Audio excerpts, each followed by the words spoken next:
didoakan, apakah ada yang dirasakan atau hanya sekedar minta doa saja Ustaz kemarin? Insya Allah pada waktu itu Mbak Dewi Persik itu hanya minta didoain aja. Cuma memang yang saya amati memang banyak sekali sih di tubuhnya itu jin ya sebenarnya. Jin dari mana? Yang saya amati itu insya Allah dari kecenderungan agresif melakukan sesuatu itu agresif dengan emosional. Nah dari titik itu kalau itu mamanya Mbak DB itu sejak dulu itu agresif emosi pasti banyak jin yang masuk. Nah jin yang masuk ini bukan akan menjadikan seseorang itu tambah untung, bukan, malah tambah bermasalah lagi dengan keagresifan sifatnya. Halo Sobat Fakta, Bang Pin ketemu lagi dengan Bang Pin yang terus mengabarkan fakta viral seputar selebritas tanah air yang terus saja bikin berita, dan dengan berita mereka tetap eksis di ranah media. Kali ini kita bukan membicarakan Dewi Persik, tapi kita belajar dari apa yang dikatakan oleh Ustadz Danu. Ternyata jin itu bisa masuk ke tubuh manusia melalui sifat agresif yang dimiliki oleh manusia. Jadi bukan hanya kiriman dari seseorang, tapi bisa juga disebabkan oleh sifat-sifat yang memang ada di dalam tubuh manusia yang tidak bisa dikelola dengan baik. Sifat-sifat itu memancarkan energi negatif, dan akhirnya energi negatif itu menarik juga energi negatif yang dikatakan sebagai jin itu tadi. Akibatnya tubuh dan jiwa menjadi penuh dengan energi negatif karena energi menarik yang serupa, yang satu frekuensi dengannya.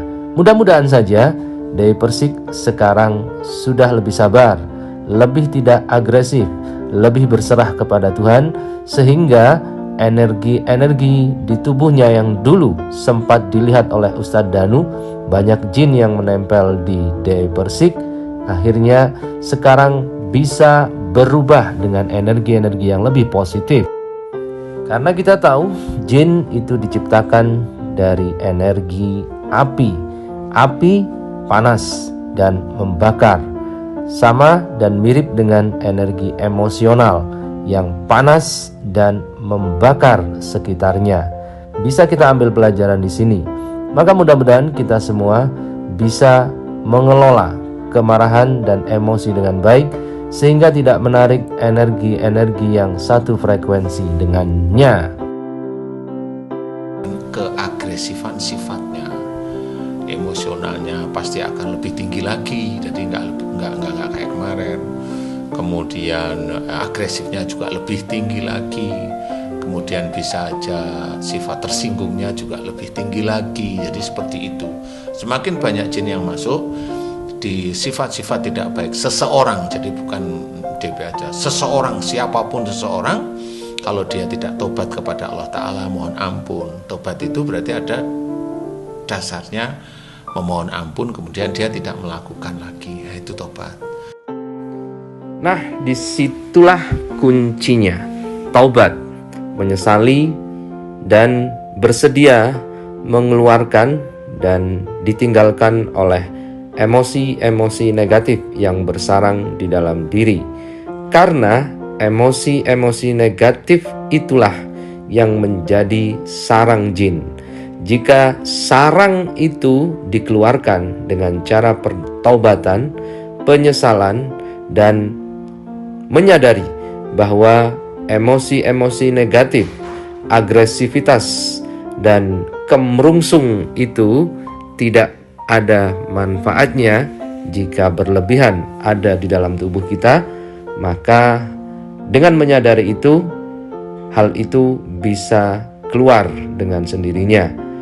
Dengan demikian, saat inangnya keluar, sarangnya dikeluarkan, maka otomatis jin yang tinggal di dalamnya, yang menempel di dalamnya, akan ikut pergi juga. Tapi sayangnya menurut Ustadz Danu, orang Islam jarang melakukan pertaubatan. Tetapi seseorang muslim, ini saya garis bawahi adalah seorang muslim, sangat jarang orang muslim itu tobat terhadap apa yang dilakukan yang salah. Contoh marah itu kan tidak boleh, tapi dilakukan aja oleh orang-orang muslim. Memfitnah tidak boleh, tapi dilakukan oleh orang-orang muslim. Nah, di titik-titik dia melakukan marah, dia melakukan fitnah, dia melakukan gibah dan sebagainya, jarang sekali muslim itu paham bahwa dia telah marah, jadi jarang mohon ampun. Nah, kalau seseorang sudah jarang mohon ampun, inilah jin itu masuk terus menerus.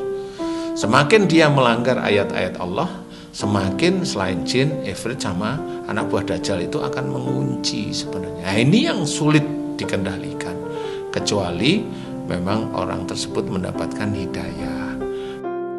Oke, kita temukan lagi kata kuncinya. Saat jin-jin itu sudah masuk ke dalam tubuh kita dan hinggap di energi-energi yang kita sediakan, di emosi-emosi negatif yang kita sediakan itu sebagai inangnya, maka dia akan mengunci. Maka manusia akan bertindak di luar kesadarannya. Hal itu sudah menjadi program di alam bawah sadarnya, sehingga manusia tidak sadar dan tiba-tiba marah, tiba-tiba tersinggung, tiba-tiba memfitnah tanpa terkendali. Barulah saat sadar nanti biasanya manusia menyesal. Ngapain saya begitu? Ngapain saya begini? Lapo aku ngono, lapo aku ngene.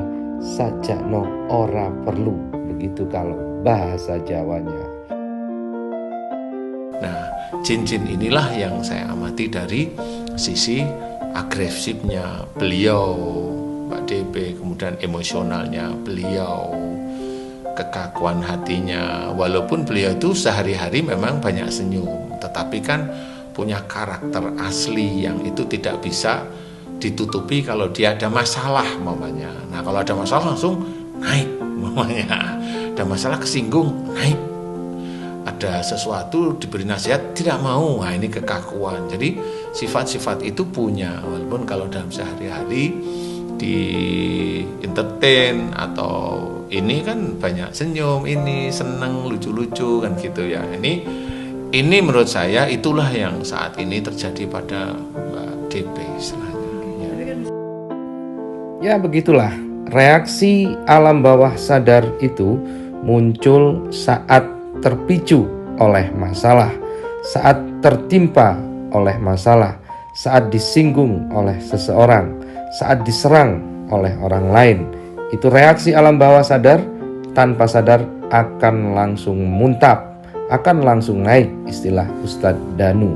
Maka dari itu, saat kondisi tenang, saat pikiran lagi tentram, saat malam sepertiga malam, cobalah kita sediakan waktu untuk merenung, berpikir, melihat ulang program-program alam bawah sadar kita yang sudah tidak diperlukan lagi. Emosi-emosi negatif yang hinggap di gudang alam bawah sadar kita, saatnya untuk dibuang agar tidak ditinggali oleh entitas-entitas yang tidak kita perlukan, yang malah bahkan mengganggu kehidupan kita dan membuat kita dikuasai oleh ketidaksadaran, dikuasai oleh nafsu angkara. Mudah-mudahan hal ini bisa menjadi pelajaran bagi kita semua, dan mudah-mudahan kehidupan kita lebih tenang, lebih damai, dan lebih bahagia, termasuk juga Dewi Persik. Amin, amin ya robbal alamin.